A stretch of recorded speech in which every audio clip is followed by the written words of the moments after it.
La herencia no es solo dinero. El mío fue un legado de venganza, meticulosamente planeado. Todo comenzó en el banco de una iglesia, bajo el trueno de una tormenta, después de que mi propia familia me dejara afuera. Una nota misteriosa y una pequeña llave de latón fueron mi punto de partida, para los que asistan, hasta el atardecer. La mujer más rica de la ciudad desaparecería de su propio baile. Y me quedaría. Porque la última silla vacía define el destino. Mi nombre es Madeline Ross. Tengo 28 años y he aprendido que la precisión es la mejor arma. Crecí en Maple Ridge, Ohio, una ciudad donde los chismes dominicales viajan más rápido que el viento y donde todos saben que cortinas se cierran demasiado pronto y que autos están estacionados en el camino equivocado. El aire aquí es pesado, húmedo, lleno de juicio y del dulce olor de las manzanas podridas en los huertos abandonados. Soy la persona que revisa el disyuntor antes de llamar al electricista. Soy yo quien guarda los manuales de instrucciones. Mientras otros actúan por impulso, yo calculo cada paso. Mi familia, sin embargo, sigue una lógica diferente. Mis padres, Paula y Frank Carver, no son malos. Son incluso afectuosos, pero su afecto es como un foco, y solo brilla sobre una persona, mi hermana menor, Sabrina. Sabrina tiene un brillo que va más allá de la belleza. Es una energía magnética, un encanto natural que hace que la gente quiera darte todo. Los camareros ofrecen postre gratis. Los profesores te dan segundas oportunidades. Mis padres te brindan cada segundo de su atención. Ella es el sol y el resto de nosotros somos solo planetas que giran a su alrededor. Yo fui el ayudante. Un papel que me asignaron desde el principio, Maddie, la práctica. Maddie, que entiende de enrutadores. Maddie, quien arregla lo que está roto para que Sabrina pueda brillar. Maddie, tienes las manos sucias, no toques el vestido de tu hermana, gritó mi madre, sin siquiera preguntarme qué estaba arreglando. Lo único que importaba era que la estrella no se empañara. La prueba más cruel de esta jerarquía está en la chimenea del salón. Un largo bloque de roble oscuro, repleto de trofeos de Sabrina, copas de patinaje artístico, relucientes coronas de Miss, cintas enmarcadas. Todo impecablemente desempolvado semanalmente. ¿Mis logros? Están en el fondo del armario, en una caja de cartón húmeda, entre viejas declaraciones de impuestos y un soplador de hojas roto, medallas de robótica, el primer premio de una feria de ciencias, un certificado de un concurso de codificación. No brillan, no lucen. Son simplemente metal frío y pesado, olvidado en la oscuridad. El dolor alguna vez fue un corte agudo. Ahora es como una fiebre baja y constante. El primer lugar vacío que me marcó fue en 8º grado. Después de 6 meses construyendo un brazo hidráulico que separaba bloques de colores con un 98% de precisión, ruidoso, torpe, pero perfecto, llegué a las finales de distrito. El gimnasio olía a cera, a ozono de los circuitos y a palomitas de maíz. Mis padres prometieron estar en primera fila. Pero cuando miré las gradas, los 2 asientos combinados estaban vacíos. El celular vibró. Un mensaje de mi mamá, el probador de Sabrina llegó tarde. El tráfico es horrible. No podremos llegar. Buena suerte. Ni siquiera era el día de la presentación. Fue solo una prueba de vestuario. De repente sentí mariposas en el estómago. Regresé a mi puesto con las manos temblorosas, pero la máquina no falló. Funcionó. Gané el 2º lugar, una aburrida medalla de bronce por la que una amable madre me llevó a casa. En el camino intentó hablar. Solo asentí, la medalla pesaba en mi bolsillo como una piedra. Cuando llegué, la casa estaba a tope. Sabrina daba vueltas por la habitación con un leotardo nuevo y brillante, las luces de la chimenea hacían que las lentejuelas brillaran como estrellas. Mira, Maddie. Es para estar so nice, ella exclamó. Es hermoso, respondí, mi voz sin vida. ¿Qué pasa con tu robot?, preguntó mi padre, sin quitar la vista del televisor. Quedé segundo, dijo. Oh, eso es bueno, murmuró mi madre, ajustando una línea en el hombro de Sabrina. Ahora, Maddie, sé útil y ve a hacer tu tarea. Tu papá y yo tenemos que completar los formularios de Sabrina. Es un caos. Subí a la habitación. No lloré.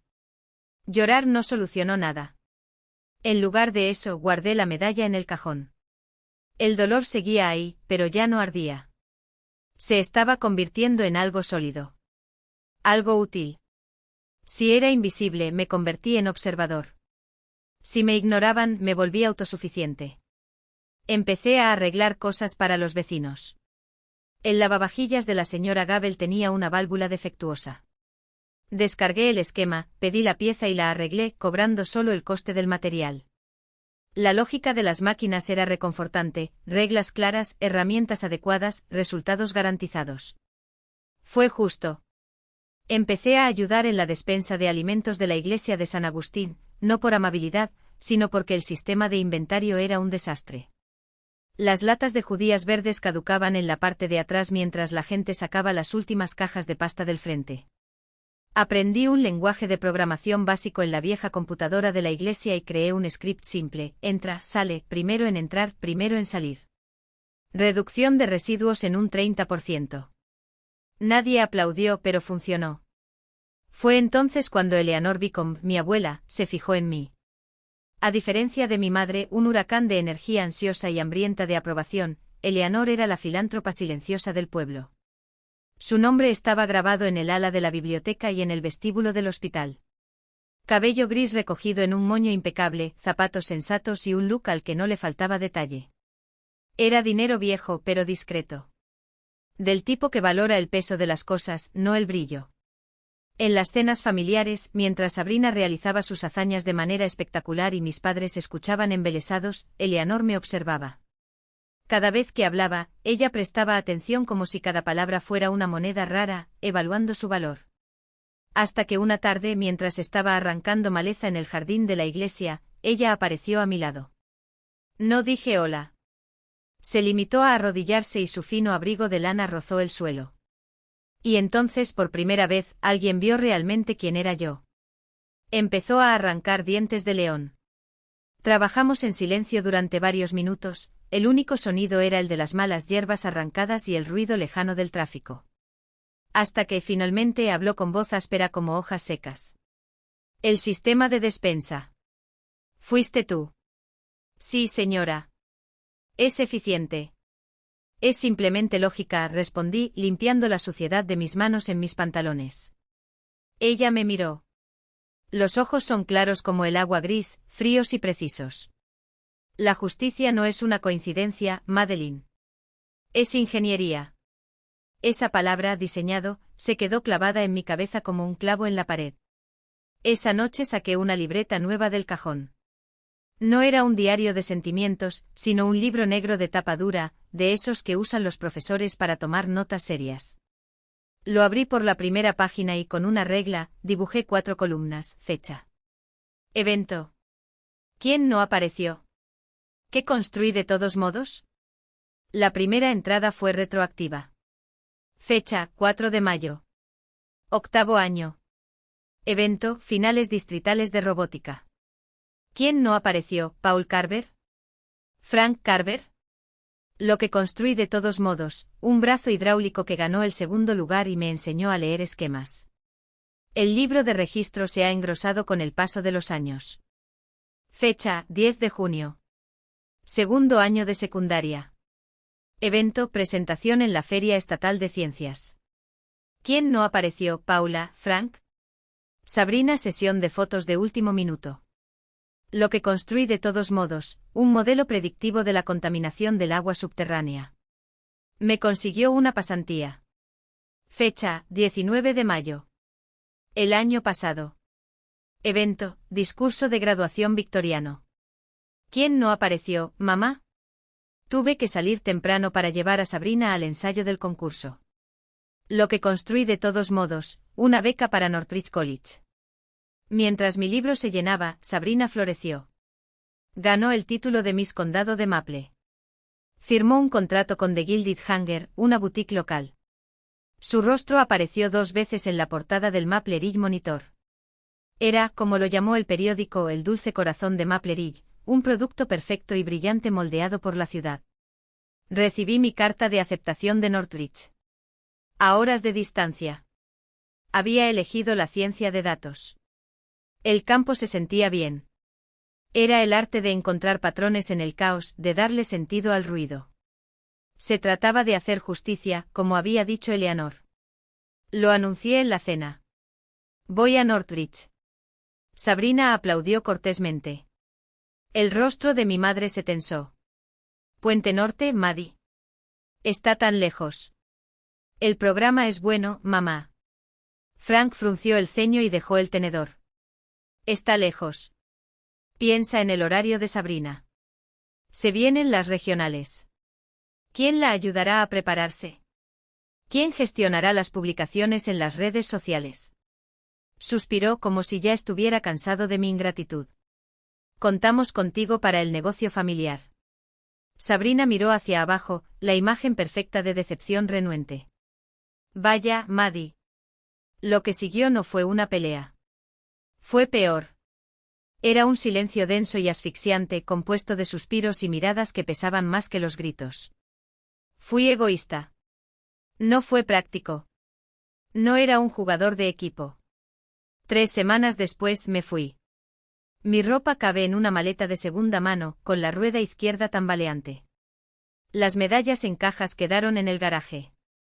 Cuando me volví para mirar por última vez, a través de la ventana, mi madre estaba ayudando a Sabrina a ponerse un vestido nuevo. Mi padre estaba puliendo uno de los trofeos de patinaje. Ya se estaban reorganizando, volviendo a la forma que preferían. Le di la espalda y me dirigí al coche. No sabía cuándo volvería. Pero cuando me puse en camino con el libro de registro en el asiento del pasajero, hice un juramento silencioso: si no podía tener sus aplausos, tomaría las pruebas. Northbridge fue un shock de piedra gris y anonimato. Me disolví en él. Mi vida se convirtió en una de bucles repetidos: el silbido del radiador en mi pequeño dormitorio, el olor a papel viejo y cera de abejas en mi trabajo estudio en la biblioteca Everwell, donde apilaba libros en los estantes de historia, pasando mis dedos por sus lomos de los años 30, el sabor artificial a pollo del ramen en polvo, el vapor subiendo a mi cara a las 2 de la mañana, con el libro de texto apoyado contra la tetera. Ella era metódica. Tenía un presupuesto. Tenía una agenda. El trabajo y el estudio pagaron mi plan de alimentación, que pagó por los libros y el software.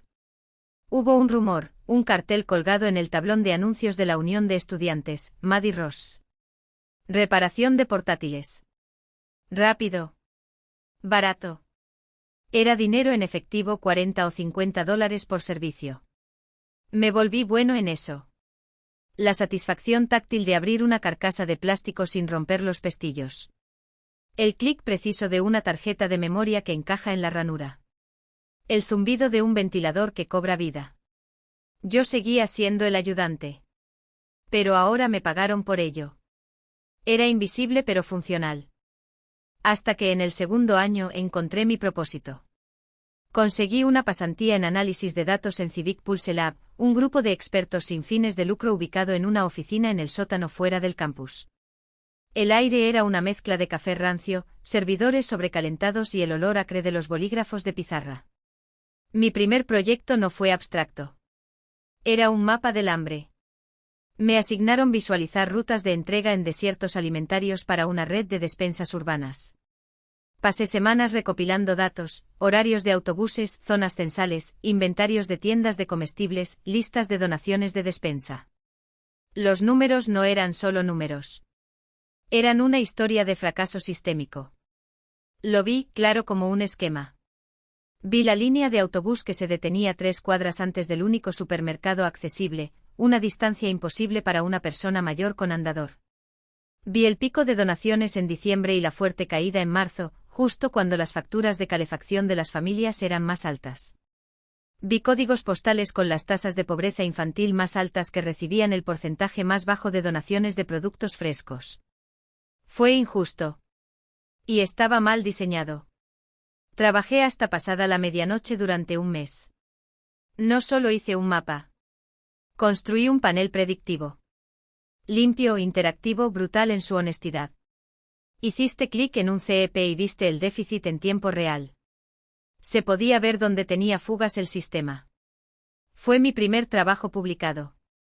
El laboratorio lo puso en el sitio web principal. Me sentí orgulloso. Sentí ese dolor familiar, el deseo de ser visto. Envié el enlace en el grupo familiar. Hola, chicos. Aquí está el proyecto en el que he estado trabajando durante la pasantía. Esperé. Mi celular vibró una hora después. Era Sabrina, una secuencia de 5 emojis de corazones en los ojos. Luego un mensaje de mi madre. Suena complicado, cariño. Sabrina está probando un nuevo anillo de luz para su tutorial de maquillaje de primavera y el brillo es simplemente angelical. Frank se está adaptando ahora. Deberías ver lo profesional que se ve. Miré la pantalla. El contraste era tan marcado que dolía. Mi tablero, una herramienta compleja que expone el hambre sistémica. Respondieron con una discusión sobre iluminación cosmética. Cerré el chat. No lo anoté en el libro de registro físico, él se había quedado en Maple Ridge. Pero lo grabé en la versión que llevaba en la cabeza. El panel fue notado. Simplemente no para mi familia. Fue notado por Dean Mara Alcott. Dean Alcott impartía ética y algoritmos, un seminario de alto nivel al que había accedido anticipadamente. Era una mujer aterradora en su inteligencia, con el pelo negro y despuntado, gafas de montura fina y una negativa categórica a aceptar pensamientos perezosos. Ella no enseñó codificación. Consecuencias enseñadas. Un algoritmo es una opinión incrustada en un código, dijo el primer día, caminando de un lado a otro de la habitación. En la pared de mi habitación improvisada en el sótano de la biblioteca, donde había pasado la última semana ajustando cada coma, cada gráfico, cada pausa calculada. El teléfono vibró en el bolsillo de mi chaqueta, la misma que había comprado en oferta por $30, la única que tenía botones en las mangas y me hacía parecer menos un estudiante y más un profesional. Era Sabrina. Maddie, qué lindo. Corcho rojo pequeño. Carita sonriente con dientes muy blancos. Lo siento, pero mañana es el ensayo para el desfile del 4 de julio. Seguido de 3 emojis de fuegos artificiales. Vamos a estar muy ocupados con los preparativos. Pero envía fotos más tarde, ¿vale? Me quedé mirando la pantalla hasta que los píxeles quemaron mi retina. No hubo ira. No hubo sorpresa. Sentía esa familiar pesadez en mi pecho como si alguien hubiera colocado un libro de matemáticas encima de mi diafragma y me hubiera dicho, respira. Cerré los ojos.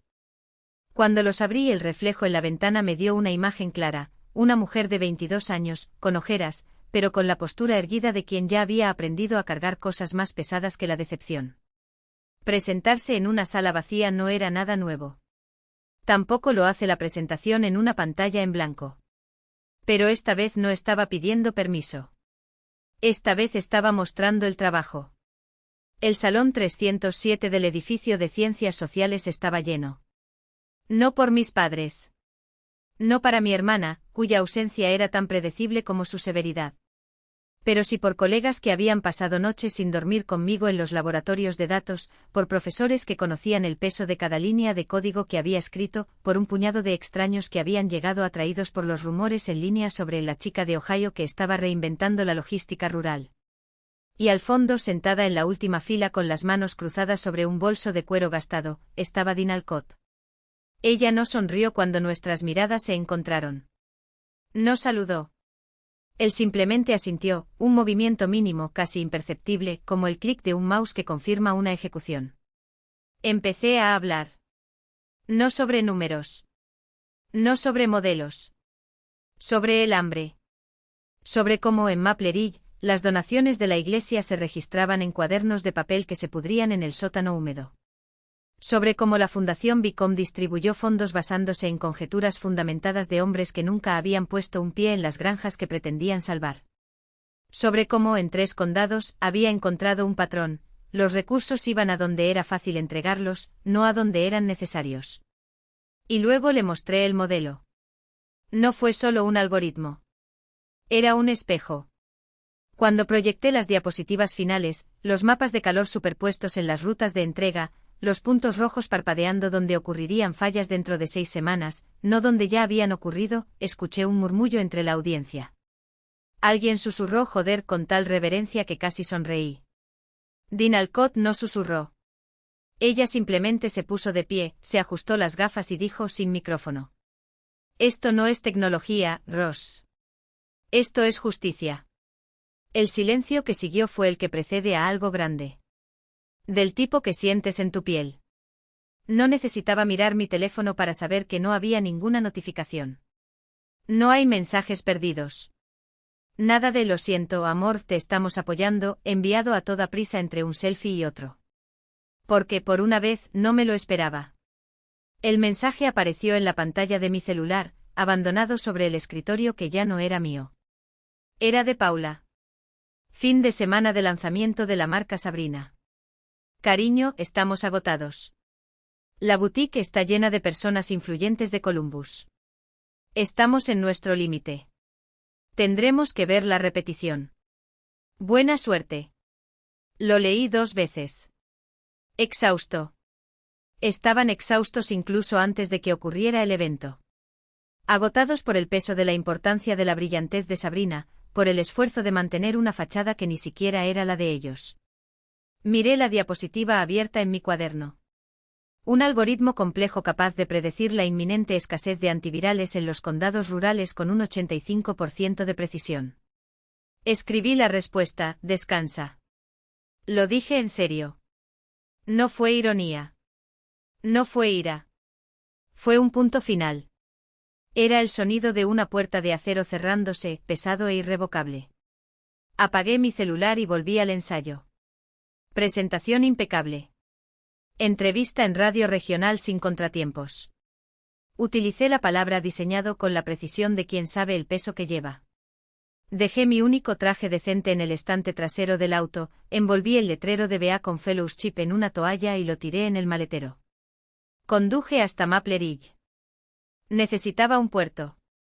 Un lugar tranquilo para buscar trabajo. Mi última entrevista en Bricklin Eal Systems, un puesto de ciencia de datos en el equipo de logística global, fue en 10 días. Era el trabajo para el que había sido escrita mi tesis. Todo lo que necesitaba era una cama y una conexión estable. Llegué a la casa cuando el cielo ya se estaba poniendo de ese color verdoso violeta, como si se estuviera formando un moretón. El aire era pesado, húmedo y quieto, el tipo de quietud que precede a una ruptura. Mi madre me recibió en la puerta secándose las manos en el delantal. Madeline, ¿estás aquí? No sabíamos cuándo esperarte. Envié un mensaje por la mañana. Levanté la maleta.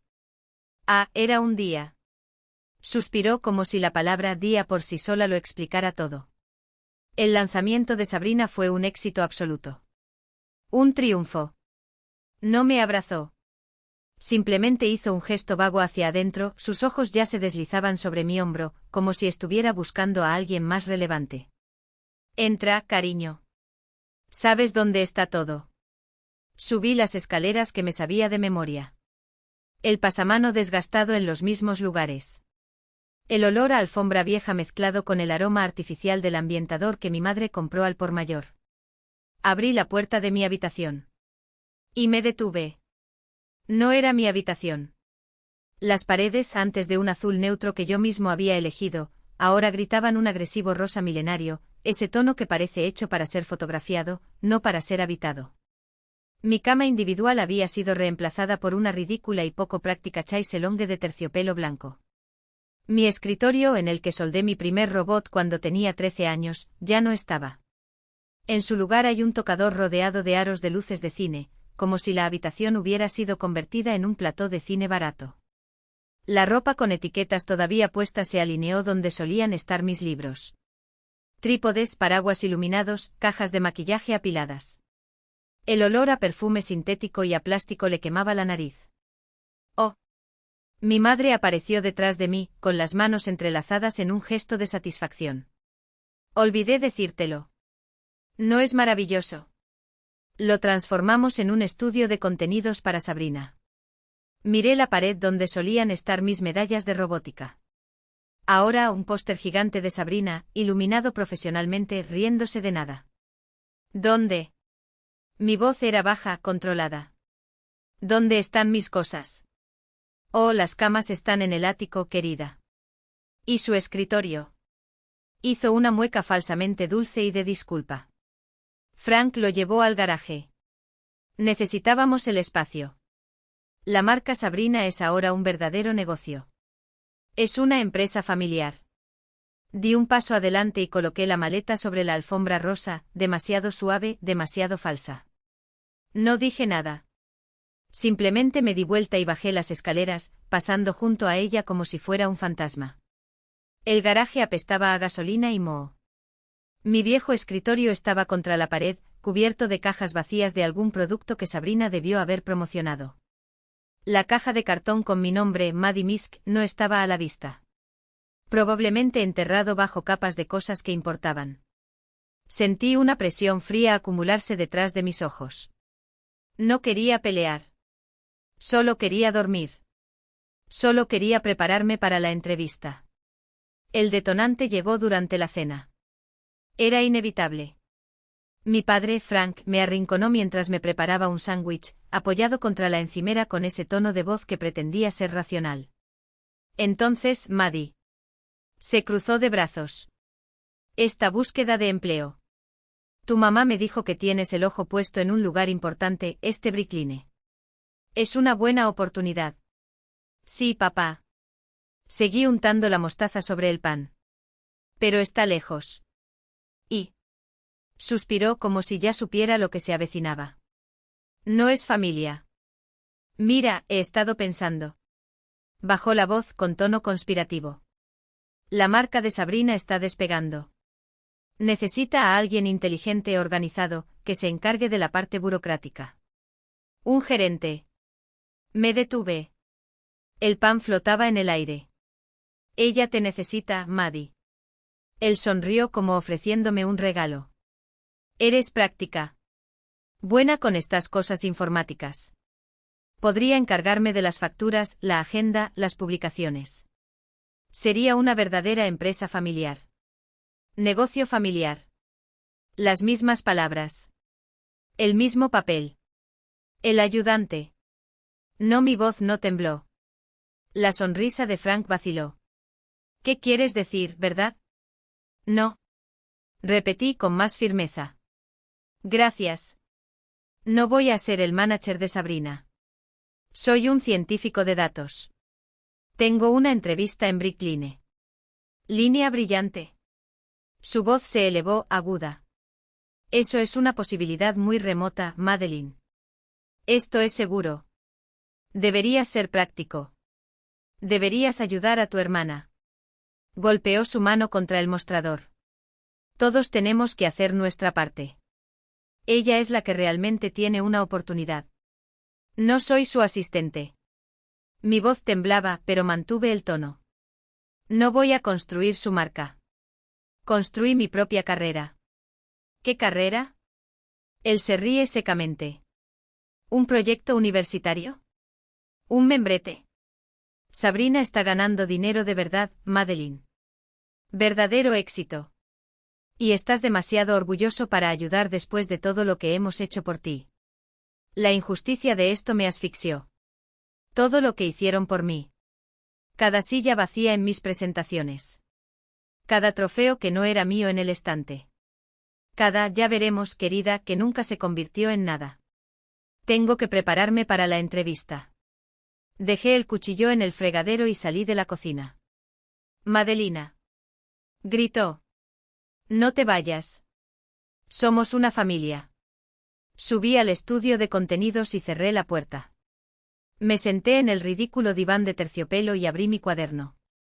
Tuve una llamada previa a la entrevista con el gerente de contratación de Brickline a las 8. Tenía trabajo que hacer. La tormenta estalló a las 7:30. No fue una lluvia suave. Fue un diluvio violento como si el cielo se hubiera destrozado de repente. El primer trueno fue tan fuerte que sacudió la casa, haciendo vibrar las ventanas en sus marcos. Luego llegó el viento, un aullido agudo como el de un tren de mercancías a 120 por hora. En medio de mi videollamada, se fue la luz. La casa quedó sumida en una opresiva oscuridad. Las luces del anillo se apagaron. La única luz provenía de la pantalla de mi computadora portátil. La llamada se cortó. Mierda. Suspiré. Conecté la computadora portátil al punto de acceso de mi teléfono celular, agotando la batería. Terminé la llamada. La voz del gerente de contratación era débil, entrecortada, como si viniera de otro planeta. Perdón por la tormenta, la conexión. Sonó poco profesional. Colgué. La casa estaba en silencio. Excepto por el rugido del viento y el azote de las gotas contra los cristales. Mi celular tenía 9% de batería. Bajé las escaleras a tientas. El aire estaba viciado, pesado. Mi madre, mi padre y Sabrina estaban en la sala, con sus rostros iluminados por el brillo azulado de las pantallas. Se fue la luz. Dije lo obvio. Lo entendemos. Sabrina ni siquiera levantó la vista. Se me cortó la llamada. Durante un largo momento, el eco de su voz aún vibraba entre los parlantes como un veredicto. El papel color crema yacía sobre el banco, impecable, como si no lo hubiera tocado la tormenta de la noche anterior. La llave de latón pesaba en mi mano, sus intrincados dientes, casi como un mensaje cifrado. Y la dirección, garabateada con la misma precisión quirúrgica con la que firmaba las tarjetas de Navidad, Beacon Storey, Unidad 12C. Mi pulso se aceleró. No por la orden, mi abuela nunca preguntó, solo decretó, sino por su imposibilidad. Las 9 en punto. Videollamada. Vestimenta impecable. Conexión estable. Todo lo que había ensayado durante semanas, todo lo que dependía de esa entrevista, ahora amenazado por un desayuno y un almacenamiento impuestos que ni siquiera sabía que existían. Cogí el móvil. 40%. Suficiente para una llamada telefónica, no para una explicación. Mis dedos temblaron cuando marqué el número de mi madre. Cada toque en la pantalla dejaba marcas de humedad. ¿Hola? Su voz era ronca por el sueño, distante, como si ya se estuviera alejando del teléfono incluso antes de contestar. Mamá, anoche cerraste la puerta. Maddie. Un suspiro. ¿Qué hora es? Las 5:40. Me quedé afuera. Llamé, grité. Nadie lo abrió. Silencio. El tipo de silencio que precede a una disculpa ensayada. Creo que tu padre debe haberla cerrado con llave por error. La tormenta. ¿Por error? Mi voz se elevó, rompiendo la compostura que había tratado de mantener. ¿Ni siquiera me oíste cuando llamé? ¿Ni siquiera cuando llamé? Estábamos durmiendo, cariño. Lo siento. Otro suspiro, ahora impaciente. Podrías haber llamado a Sabrina. Ella tampoco respondió. Como siempre. Me tragué el resto. No sirvió de nada. Mi madre ya estaba mentalmente desayunando, en la lista de compras, en cualquier lugar menos en esa conversación. Colgué. El aire de la iglesia todavía olía a cera y madera envejecida, pero ahora había algo más, la tensión eléctrica de una decisión. Podría ignorar la orden de mi abuela. Podría correr a casa, darme una ducha caliente, encender mi computadora portátil y fingir que lo anoche nunca sucedió. O podría seguir el rastro de migajas que había dejado Eleanor Beacon, como siempre hacía cuando quería que yo viera algo que otros no veían. Miré la llave en mi mano. Desayuno a las 7. No fue una invitación. Fue intimidación disfrazada de cortesía. Dejé el banco y la manta donada cayó de mis hombros. Mis pasos resonaron por el pasillo central, atravesados por las mismas sombras que me habían observado dormir. Al pasar por la pila bautismal, toqué el agua bendita por costumbre o por superstición. ¿Quién podría decirlo? La puerta de la sacristía crujió cuando la abrí. Afuera el mundo seguía gris, húmedo, como si la tormenta hubiera borrado todos los colores de la mañana. Caminé rápidamente, las suelas de mis zapatillas chirriaban en la acera.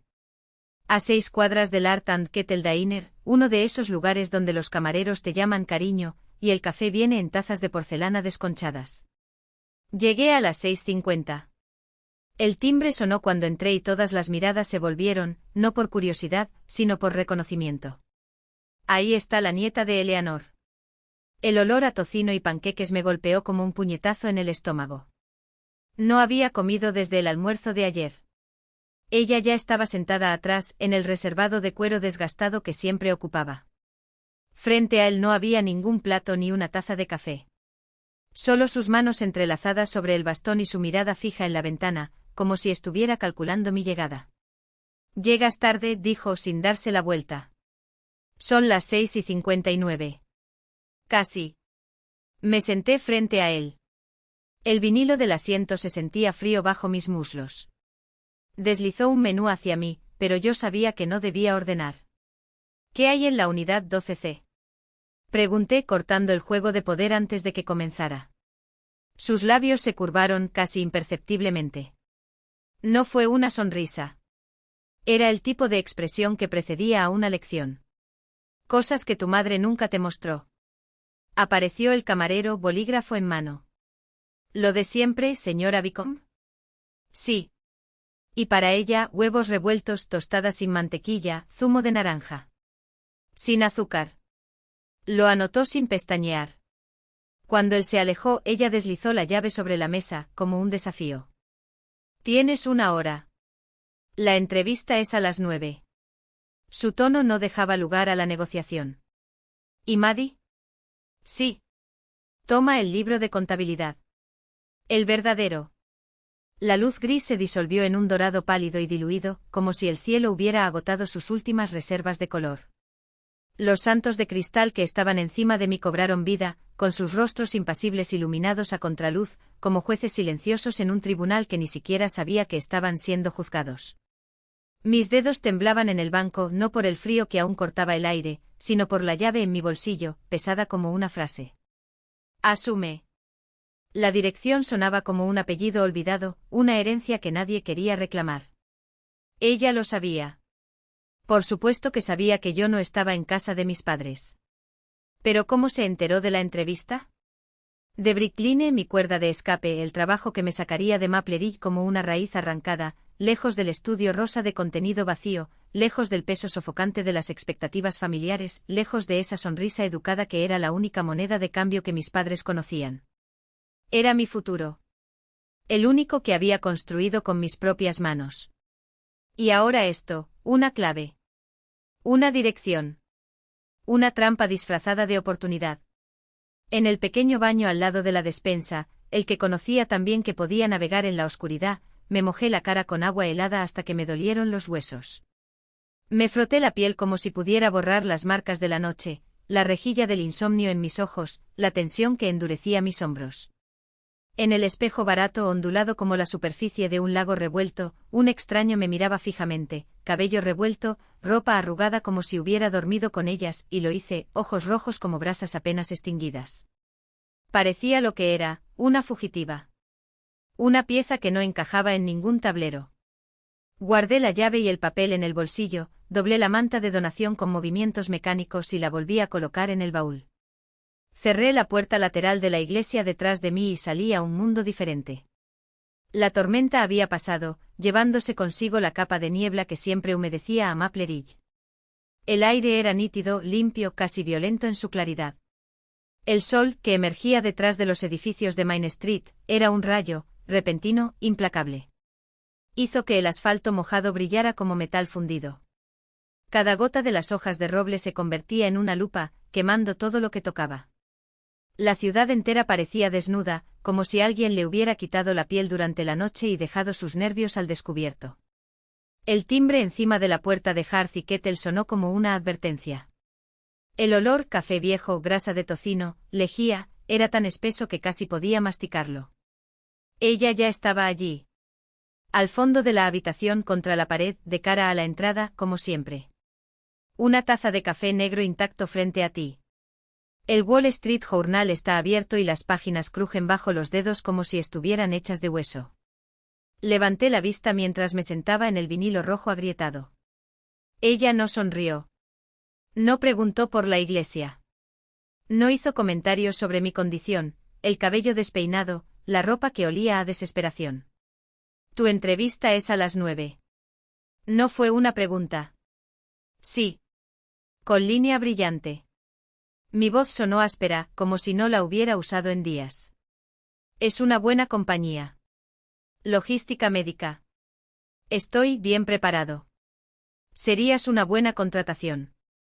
Dobló el periódico en 2 movimientos precisos, sin el ruido brusco del papel arrugado. Lo colocó a un lado, alineado con el borde de la mesa. Pero no es de eso de lo que estamos hablando. La camarera parecía convocada por un hechizo. Café. Miel. Por favor, pedí sin azúcar.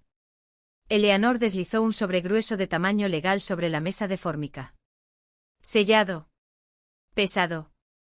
Blanco como un sudario. No lo abras todavía. Sus dedos, largos y pintados de un rojo oscuro que hacía juego con sus uñas y su alma, presionaron ligeramente sobre el papel. Madeline. Esta es una elección. Pero primero una lección. Tomó un sorbo de café lentamente como si estuviera midiendo el peso de cada palabra antes de soltarlas. Lo miré durante décadas. Su voz era una cuchilla afilada, sin llegar a ser cruel. Vi a mi hija, tu madre, aprender que la atención es un recurso que debe acumularse. Como leña para el invierno. Vi a tu padre descubrir que el volumen reemplaza a la autoridad. Y te vi aprender a ser invisible para ser útil. Mis dedos se movieron alrededor de la taza. El café ardió, pero no lo solté. Tus padres, continuó, su tono tan plano que dolía, aman a Sabrina. Eso es un hecho. Una pausa. Un golpe. Pero el amor sin presencia es solo reputación. Es un escenario bien iluminado. Estos son cojines nuevos para los bancos de la iglesia que el señor Kell no encargó. Es una obra puesta en escena para que la vea la ciudad. No es una silla para que te sientes. La frase cayó dentro de mí como una piedra arrojada a un pozo seco. Se hizo eco. Reputación. Era el título del libro mayor que llevaba en la cabeza, la columna de débitos que nunca se cerraba. Anoche no te dejaron afuera por accidente. Su mirada no vaciló. Fue el inevitable fracaso estructural de un sistema que construyeron. No te quedas atrás, Madeline. Eres una molestia para su narrativa preferida. Me quedé mirando el reflejo distorsionado de mi rostro en la superficie negra del café. Una anciana, dijo, y las ancianas no toleran la ingeniería descuidada. No me gustan las fugas en mis sistemas. Un dedo largo pintado de rojo sangre golpeó el sobre. Te ofrezco una opción. No es un regalo. No es un trabajo. Una elección. Dentro de ese sobre una carta de custodia. Me estaba pidiendo que asumiera, ahora, de inmediato, el control total de la Fundación Bicom. Mi cabeza se levantó tan rápido que sentí arder un músculo en mi cuello. Eso es, no puedo. Paula se encarga de eso. Mi madre ayuda. Yo no. Paula, repitió, y la palabra fue como un cuchillo clavado en una fruta podrida. Paula aprueba los menús de la cena. Firma los controles que otros preparan. No revisa los libros de contabilidad. Sus ojos traspasaron los míos. Necesito un ingeniero. Necesito a la chica que creó un guión de inventario de despensa porque odia el desperdicio. Necesito a la mujer que ve las fugas. Tengo una entrevista e insistí, pero las palabras salieron débiles, como excusas ensayadas. Es mi futuro. Mi salida. Es una buena salida. Asintió inclinando la cabeza en un gesto que podría ser de aprobación o de arrepentimiento. Puedes salir de este restaurante e ir a donde sea que te escondas, hacer esa llamada. Puedes conseguir el trabajo en Brickline, mudarte a Columbus o Chicago, construir una vida independiente, exitosa y segura. Una pausa. Un espacio para respirar. No te culparía ni por un segundo. El aire entre nosotros se volvió espeso, cargado con el peso de lo que ella no dijo, pero sabes que no es suficiente. O continuó y el mundo pareció inclinarse ligeramente. ¿Aceptas los términos? ¿Qué términos? Sencillo. Inmediato. Contó con los dedos como si leyera una frase. 1. Pospones tu entrevista con Brickline. Hoy. Ahora. 2. Saca la llave de tu bolsillo y ve a la unidad de almacenamiento de Bicom. 12C. Pase el día inventariando su contenido. 3. Deslizó una pequeña tarjeta sobre la mesa, su letra afilada como garras. Conoce a estas 3 personas antes del atardecer.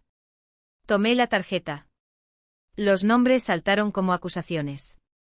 Señor Kell, conserje en St. Augustines. Omar Hassan, conductor de reparto de despensa. Lila May, ex contadora de la Fundación Bicom. Fruncí el ceño. Estos no son concejales. No es el abogado de la fundación. Por supuesto. Su voz era gélida, como si le hubiera preguntado por qué el cielo era azul. El consejo ve los informes. Estas 3 personas son los datos primarios. Ellos son los que hacen el trabajo. Saben dónde debe ir el dinero. Una pausa profunda, y dónde no. Estos son los sensores al final de los conductos. Y luego continuó como si estuviera leyendo un contrato que yo ya había firmado. Después de revisar los datos de la unidad y hablar con ellos, decidirás oficialmente si aceptas la custodia descrita en este sobre. Se inclinó hacia adelante. Bajó la voz, pero no perdió nada de ella. Si aceptas, hay una cláusula final. Irrevocable. Esperé. No dirás una palabra a tus padres ni a tu hermana. Durante 14 días. Silencio absoluto. Un reloj que hace tic-tac. ¿Por qué? Pregunté, aunque ya sabía que no era una pregunta, sino una prueba. Porque sus ojos se encontraron con los míos, y por primera vez vi algo más allá del acero, una llama, baja, constante. No es una prueba para ti, Madeline. Algunas pruebas no se tratan de pasar. Se trata de revelar. La miré.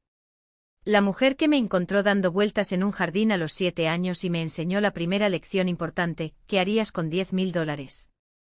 La mujer que me enseñó que el dinero era tiempo y el tiempo era poder. La mujer que ahora me estaba ofreciendo, ¿qué exactamente? Una trampa. Una salvación. Un cuchillo con el mango hacia mí. Miró su reloj en un gesto teatral e innecesario, 53 minutos para decidir. La unidad abre a las 7. ¿Y Madeline? Sí. El libro de contabilidad está esperando. El verdadero. Maple Ridge no era solo el nombre de la ciudad estampado en placas de bronce en la entrada. Era una marca. Y yo sabía bien que las marcas no se construyen con buenas intenciones y sopa para los necesitados. Se construyen con narrativas. Con imágenes. Con ese tipo de brillo que deslumbra hasta los ojos más atentos. La pantalla de mi computadora portátil reflejaba la fría luz de la linterna mientras los datos se alineaban como soldados en formación. Maple Ridge Community Ventures, LLC, una entidad registrada hace exactamente 5 años, con una dirección de oficina virtual en Delaware. Los mismos 5 años desde la partida temporal de Eleanor. Los mismos 5 años mi madre pasó de voluntaria ocasional a arquitecta principal de la filantropía local. Los pagos de la fundación a Maple Ridge Ventures eran mensuales, tan precisos como un reloj suizo. Siempre el último día hábil del mes, siempre justificados como gastos de desarrollo comunitario. Siempre firmado por Paula Ross. Pero, ¿qué estaba desarrollando exactamente Maple Ridge Ventures? Hice clic en registro de dominio. sabrinapr.com, registrada por la misma LLC. Abrí la pestaña de redes sociales. Publicaciones patrocinadas, historias con hashtags estratégicos, @ Maple Ridge Prosperity, _ Smalltown Big Earth, fotos de mi hermana sonriendo junto a donantes anónimos en eventos que nunca sucedieron. Y allí, en la esquina inferior derecha de cada imagen, apenas perceptible, copyright Maple Ridge Community Ventures. El estómago se revolvió. No fueron donaciones malversadas. Estaba lavando. Dinero sucio de origen dudoso, tal vez de donantes anónimos, que aparecían en los libros con valores demasiado redondeados para ser legítimos, entraba en la fundación como filantropía, salía de Ventures como marketing y regresaba a los bolsillos correctos en forma de contratos inflados, facturas falsas o simplemente desaparecía en transferencias extraterritoriales. ¿Y mi hermana? Ella era la cara. La cara sonriente que validaba todo. Prueba de que el dinero estaba marcando la diferencia. El cebo para nuevos donantes.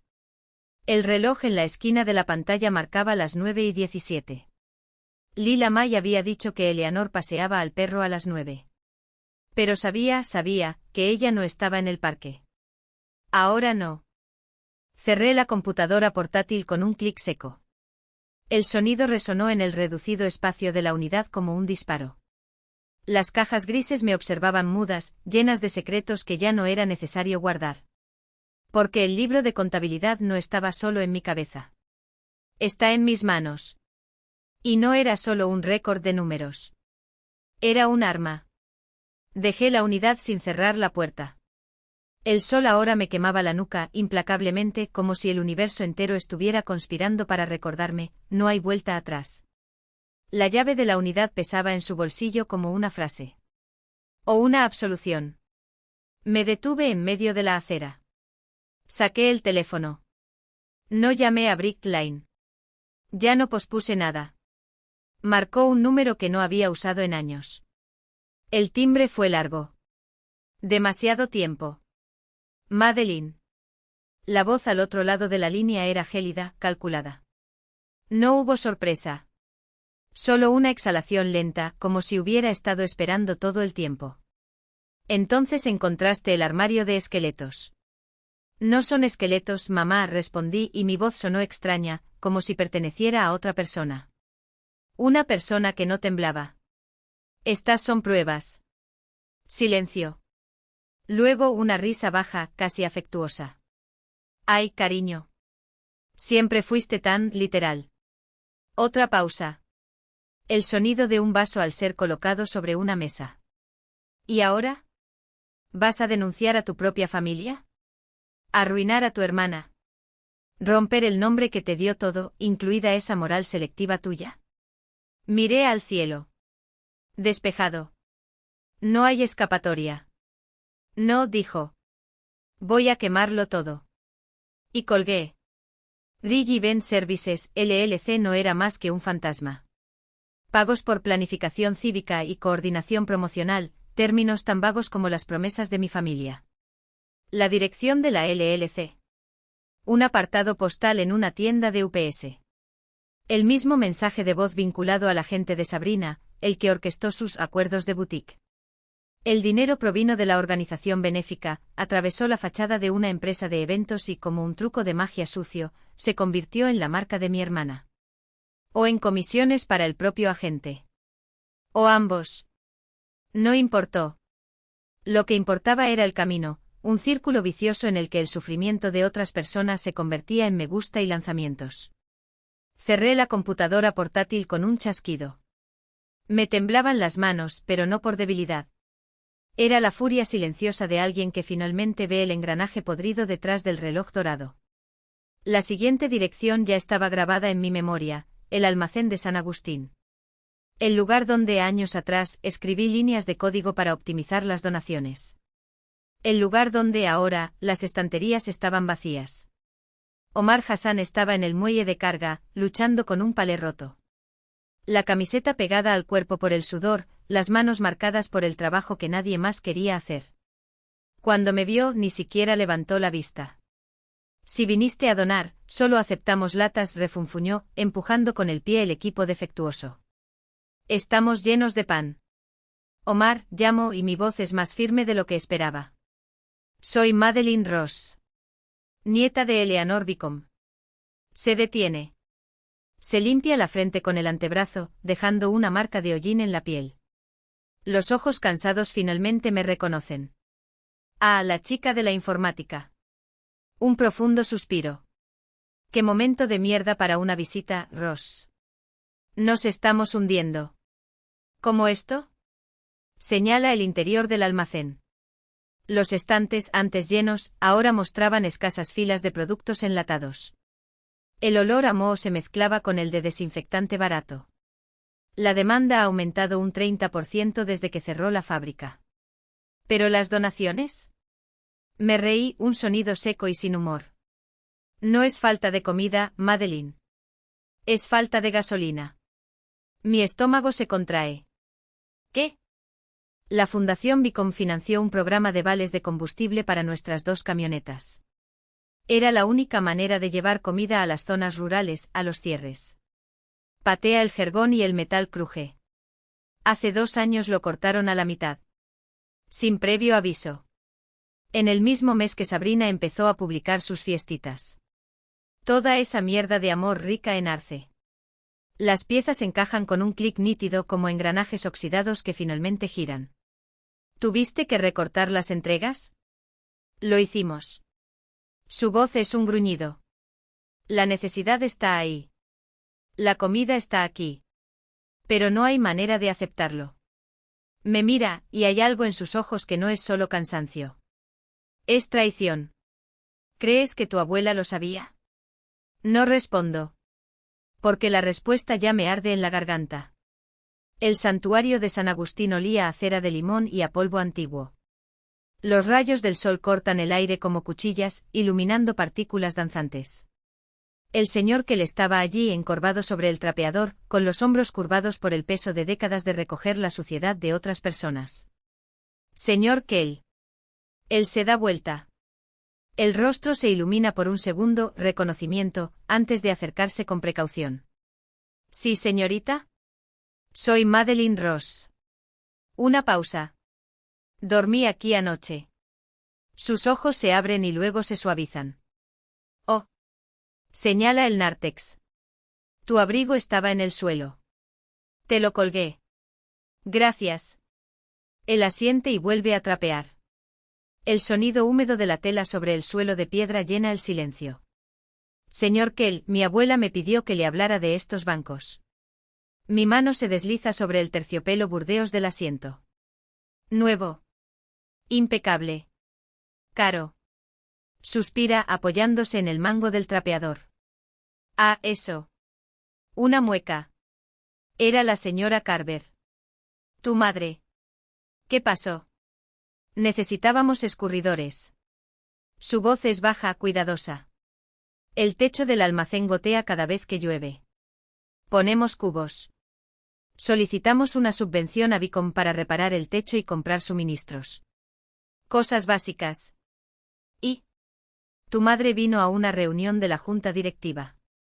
Traga fuerte. Dijo que un límite de depósito no era un proyecto de cara a los donantes. Que lo que la iglesia necesitaba mostrar era lujo comunitario. Hace una pausa, como si las palabras le dejaran mal sabor de boca. Insistió en esos bancos. Terciopelo de primer nivel. Especificó el color. Dijo que mejoraría la marca de la iglesia. Y el consejo aceptó. Ella es la hija de Eleanor Vicom. Se encoge de hombros como si eso lo explicara todo. Se aprobó la subvención. Todo ello. Sus dedos se aprietan en el mango del trapeador. Pero no llegó al techo. Para eso estaba aquí. Golpea el respaldo del asiento. Tengo la factura guardada. Si quieres ver. El terciopelo es suave bajo mi palma. Cómodo. Lujoso. ¿Y las escobillas de goma? Se están desmoronando. Su voz es un susurro. Y anoche el almacén se volvió a inundar. Me siento en el banco donde había dormido. El banco compró con dinero que debería haber llegado al techo. Dinero que debería haberse desperdiciado. Dinero que, en lugar de reparar, adornó. La atención compra el acceso. Paula había usado su apellido como palanca. Tu hija como cebo. ¿Y el resultado? Terciopelo donde debería haber azulejos. Fiestas donde debería haber combustible. Una marca construida sobre el esqueleto de quienes no tenían voz. El sol ya estaba cayendo cuando regresé al almacén. Las sombras se extendían como garras sobre el asfalto. Me senté en la mesa de metal, el frío subía por mis piernas. Frente a mí los papeles estaban extendidos como piezas de un rompecabezas que finalmente pude ver. Ya era hora. Saqué el grueso sobre de mi bolsillo. Mis dedos ya no temblaban. Romper el sello fue como cortarse una vena, necesario, inevitable. Dentro el documento que Eleanor había prometido. Páginas y páginas de poder temporal. Madeline Ross, custodia interina de la Fundación Vicom. 30 días. Suscripción completa. Acceso sin restricciones. Autoridad para auditar cada centavo, cada mentira, cada malversación. En la última página, un post-scriptum escrito en tinta, con la letra nítida que también conocía. Si construyes una mesa, no olvides las sillas para los que todavía están de pie. Pensé en la silla vacía en mi defensa robótica. En la silla vacía en mi graduación. Sobre las sillas vacías del almacén de Omar, esperando entregas que nunca llegarían. Tomé el bolígrafo. Yo firmé. No fue el miedo lo que hizo que me temblara la mano. No fue ira. Fue alineación. La sensación de 1000 piezas sueltas, engranajes rotos, cables desconectados, finalmente encajando en su lugar. Una máquina. Uno de los míos. Su primer día como conserje comenzó en el aire estéril de la unidad 12C. Esa firma no fue un comienzo. Fue un corte. La Madeline que esperaba una disculpa, que solo quería un asiento en la mesa, había muerto allí, entre las paredes de metal. En su lugar estaba el ingeniero. No me fui. Conduje hasta la papelería abierta las 24 horas en el cruce de la autopista. Compré un escáner portátil de alta velocidad y 3 discos duros externos. Regresé y cerré la puerta desde adentro. La linterna proyectaba sombras nítidas sobre las cajas apiladas. Durante las siguientes 8 horas desmantelé un imperio. Digitalicé cada libro mayor. Cada extracto bancario. Cada propuesta de subvención rechazada. Cada factura de los cojines de terciopelo y, junto a ella, la solicitud denegada del señor Kell de que se reparara el techo. Capturé 20 años de historia meticulosa, la anatomía de un botín. Guardé todo. No en la nube. No en ningún servidor. En un HD cifrado. Clave de 256 bits. Porque algunas verdades no deben compartirse. Están hechos para detonar. El nombre de la unidad era una declaración en negrita y sin adornos. ¿Quién se presenta? Yo hice las copias. Uno se metió en el bolsillo de mi abrigo. El segundo, sellado en un sobre sin remitente, iría a una dirección que Dean Alcott mantenía confidencial. Los originales fueron devueltos a sus cajas de archivo, exactamente como los encontré. Cerré la puerta del almacén con el candado de Eleanor. El clic metálico resonó como el sello de una caja fuerte. Los datos eran míos. Día 2. 9 de la mañana. Las oficinas de Riddick Associates ocupaban el segundo piso del edificio de ladrillo más antiguo de la ciudad. El aire olía a cuero envejecido, cera para pisos y café demasiado hecho, de esos que dejan un sabor a ceniza en la lengua. Jasper Riddick era exactamente lo que había imaginado, impecable en sus 60 años, bigote gris recortado con precisión quirúrgica, chaqueta de tweed que debió costar una fortuna en 1985. Sus ojos, sin embargo, delataron al resto, no estaban cansados. Fueron divertidos. Como si el mundo fuera un tablero y él fuera el único jugador que conociera todas las reglas. Era el abogado del patrimonio de Eleanor. Un hombre que apuesto a que soñaba con comas bien colocadas y cláusulas inquebrantables. Siéntese, señorita Ross, dijo sin levantar la vista del expediente que estaba hojeando. Madeline Ross. Ayer firmé la carta de curaduría. Lo sé, respondió con voz tan seca como papel de arroz. La señora Bicomen me informó que ha sido activada.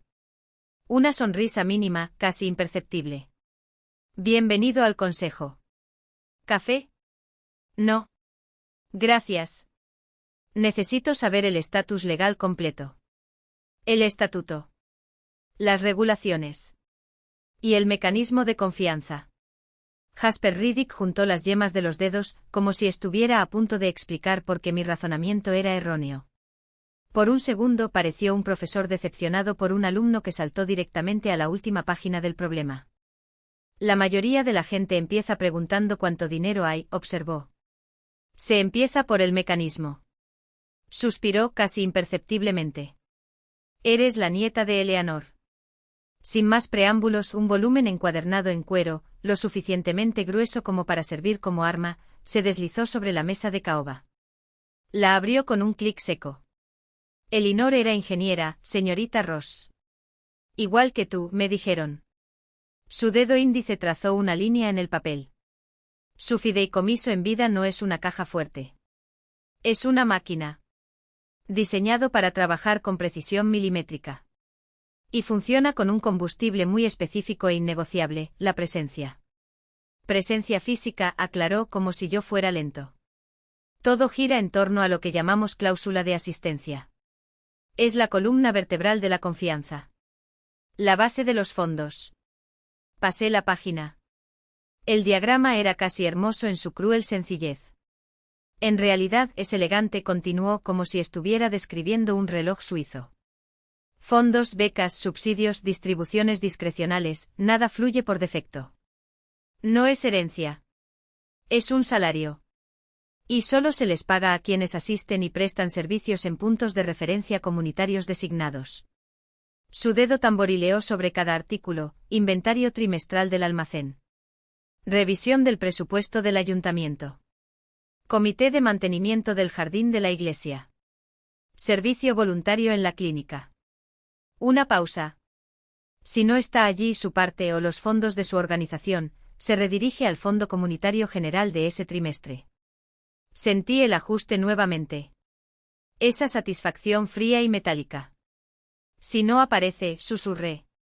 No lo recibe, añadió como si estuviera citando las escrituras. El amor sin presencia es reputación, y la reputación, querida, no firma cheques. Pasé otra página. Su dedo se detuvo en un subelemento resaltado en rojo.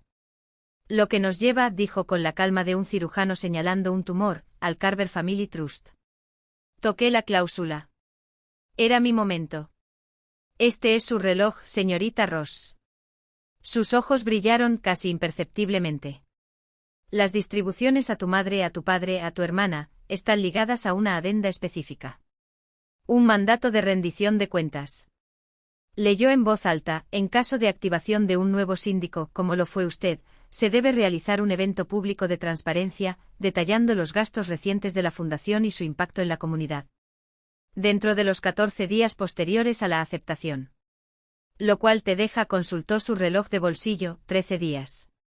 Y luego, como si revelara la hoja de un cuchillo, reprodujo el último párrafo. Aquí está el golpe final. Me incliné hacia adelante. Asistencia obligatoria de todos los beneficiarios principales del Carver Family Trust, enumeró, como si leyera una frase. Paula. Franco. Sabrina. Una pausa. Está catalogado como un hito comunitario principal. Si no asisten físicamente a esta revisión pública, hizo una pausa teatralmente. Su acceso a todos los fondos fiduciarios, subvenciones y activos asociados se congela de inmediato, en espera de una auditoría independiente completa y un proceso de restitución obligatorio por cualquier discrepancia que pueda haber descubierto. Miré la cláusula. Era una trampa para osos, hecha de pintura y jurada, esperando pacientemente en el bosque. Eleanor no le dio simplemente un libro de contabilidad, señora Ross, dijo Riddick, con un destello de ese humor seco. Le dio un tablero de ajedrez, y el derecho a dar el primer paso. Salí de la oficina con el volumen bajo el brazo. Tenía los datos. Tenía el mecanismo. Tenía un plazo de 14 días. No volví a la casa de mis padres. No volví al estudio rosa.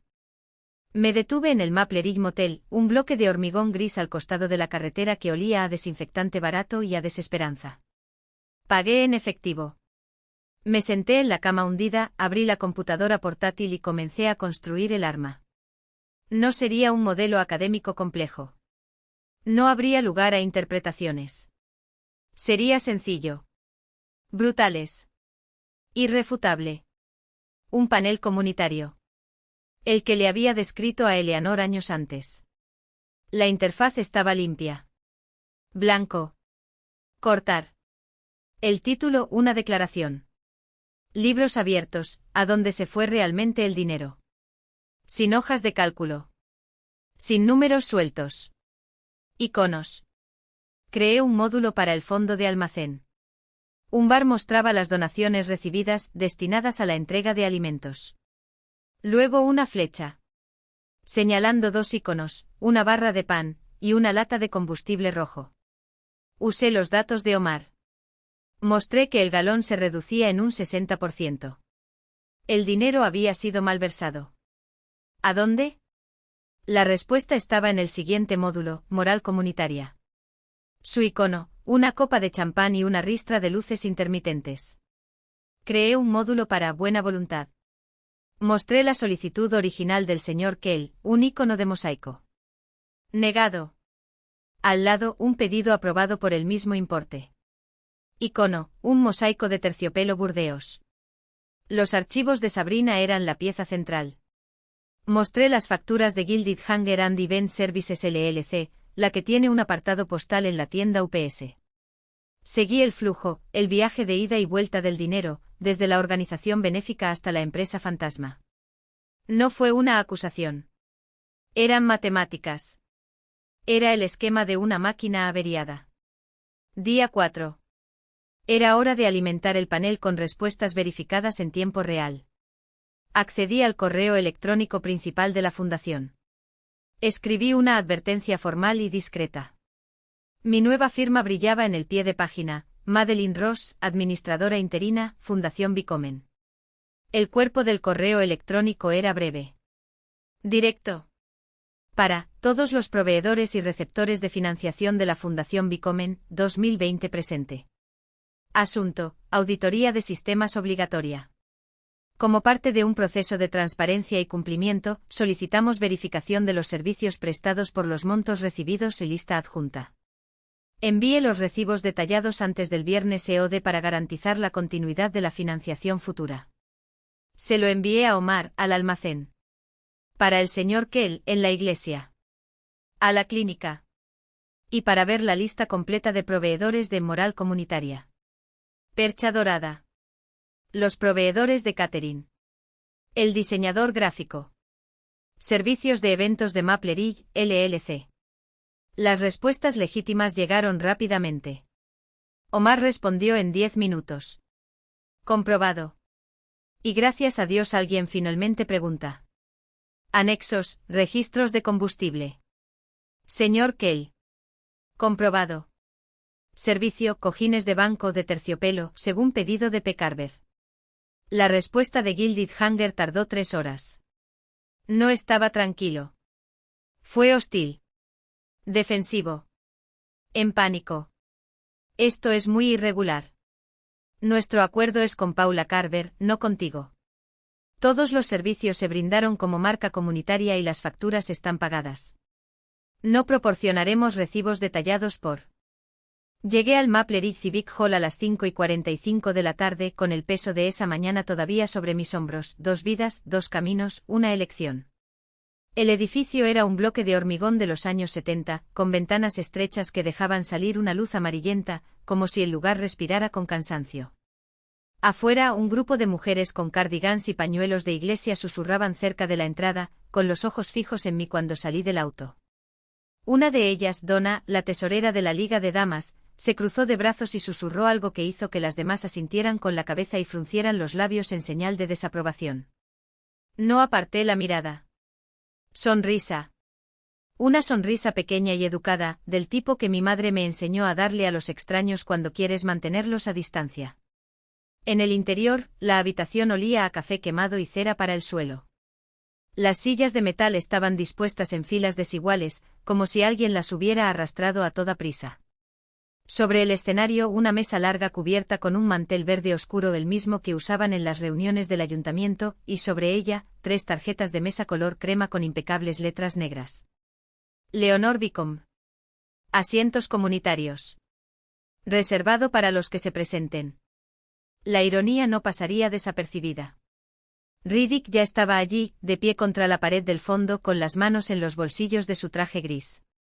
Me saludó con la mano cuando me vio, su rostro impasible, pero sus ojos, y siempre sus ojos, decían lo que necesitaba: están todos aquí. No pregunté quién. No era necesario. Las puertas se abrieron a las 6 de la tarde en punto. Primero vino mi madre, Paula, con un vestido azul marino impecablemente confeccionado y el collar de perlas que Eleanor le había regalado por su 50 cumpleaños brillaba como una armadura. Su sonrisa era profesional, calculada, como la que lucía en las cenas de recaudación de fondos. Al lado, Frank, mi padre, con la postura rígida de quien está siendo filmado, con las manos metidas en los bolsillos como si temiera que le temblaran. Sabrina fue la última, envuelta en un abrigo de lana blanco, con el pelo suelto en ondas perfectas y el rostro maquillado para parecer frágil. Ella no me miró. No era necesario. La cámara del celular en mano de una de las mujeres en la entrada ya estaba encendida, grabando cada paso. Y luego, silencio.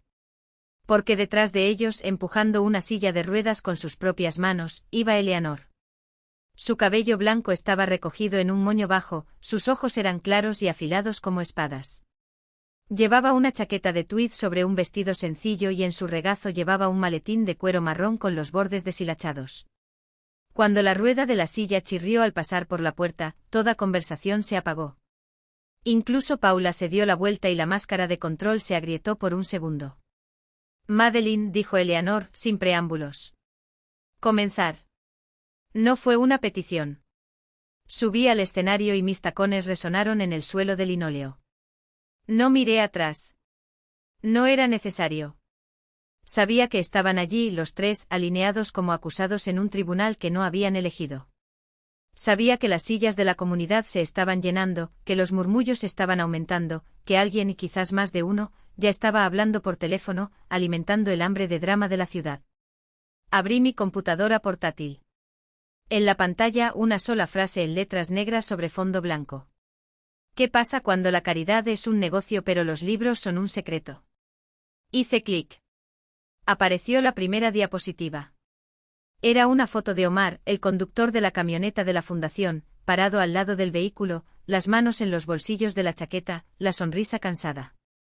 A continuación una tabla, rutas canceladas en los últimos 12 meses, 47. Motivo oficial, mantenimiento. Costo estimado de reparación, $12,800.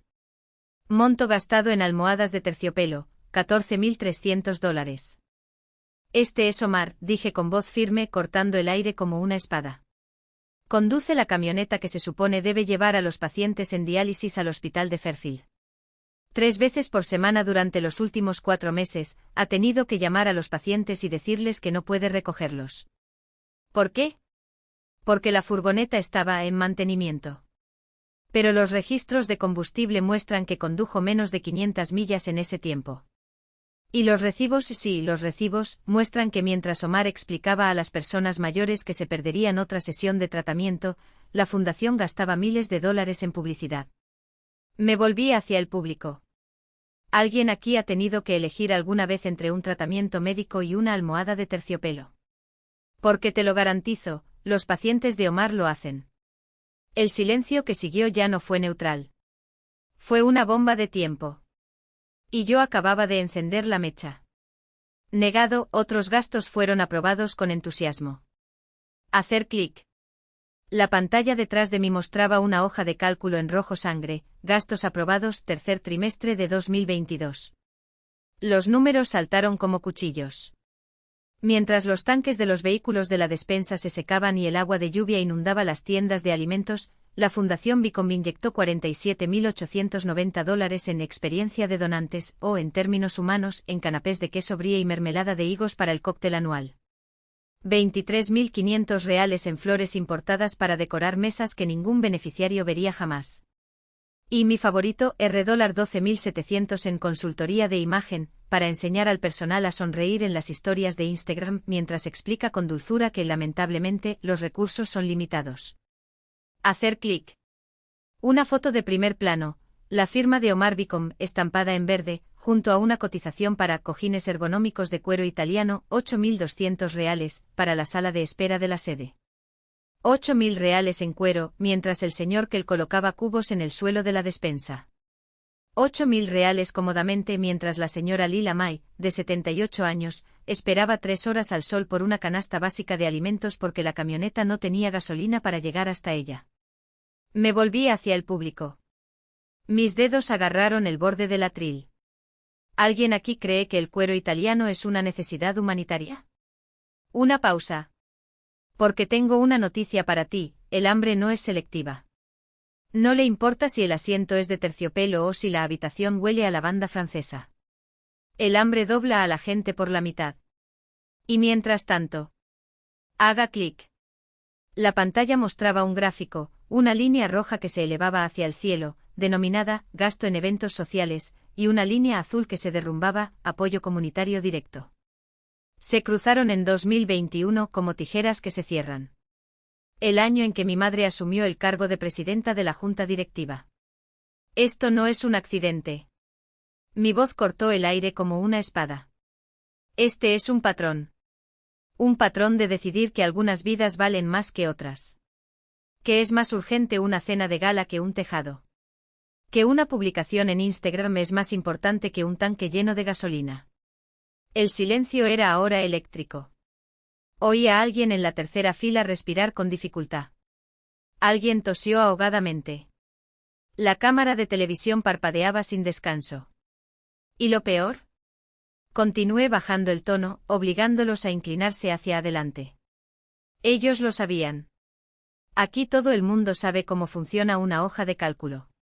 Aquí todo el mundo sabe que cuando cortas el gas, alguien se queda sin comida. Cuando niegas una reparación, alguien se empapa. Señalé la pantalla. Estos no son defectos.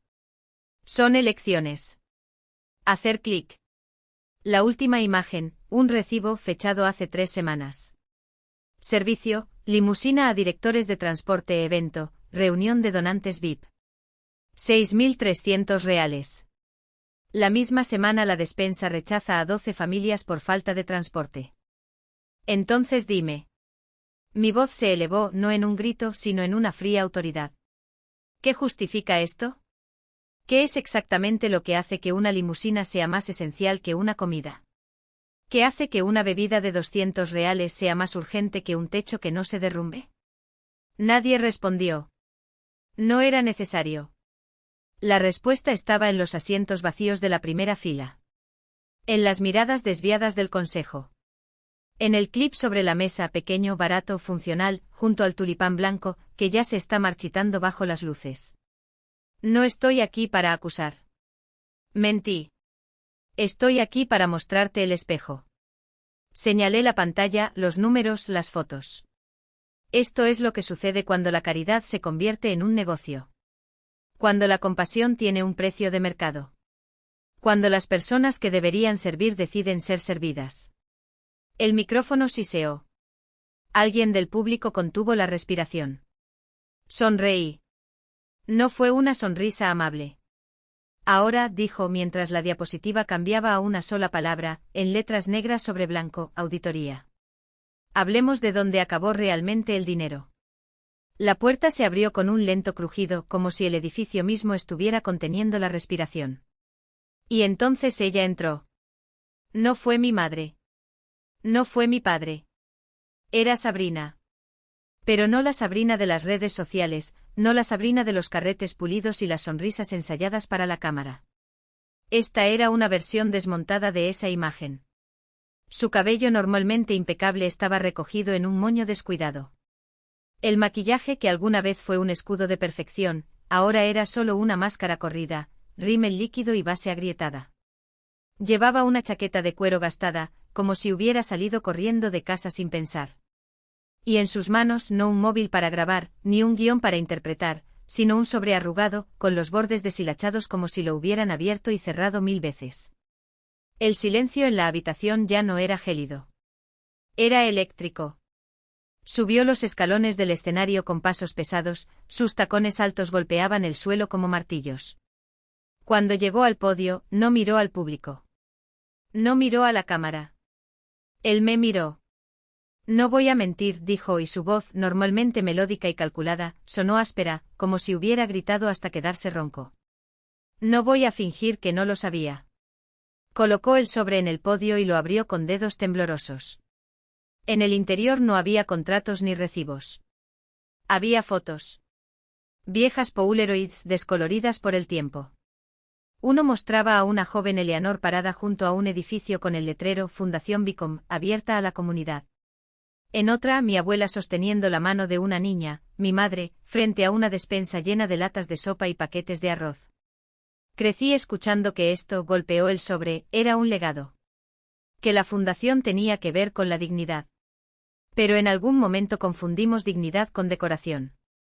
Ella tragó con fuerza. El micrófono captó el sonido. No soy ingeniero. No sé leer datos como tú. Un gesto repentino en mi dirección. Pero sé leer a la gente. Y lo leí mal. Pensé que el lujo era lo que quería la comunidad. Ese terciopelo y la marca eran lo que haría que la gente se sintiera valorada. Su risa fue corta, amarga. Incluso yo creía eso. Hasta que me siento en uno de esos cojines y me doy cuenta de que no dan de comer a nadie. Cogió una de las fotografías y la sostuvo a contraluz, como si pudiera ver a través de ella. La Eleanor que yo conocía no querría eso. La Eleanor que conocí querría saber por qué la despensa está vacía mientras hablamos de telas importadas. El sobre se le cayó de las manos.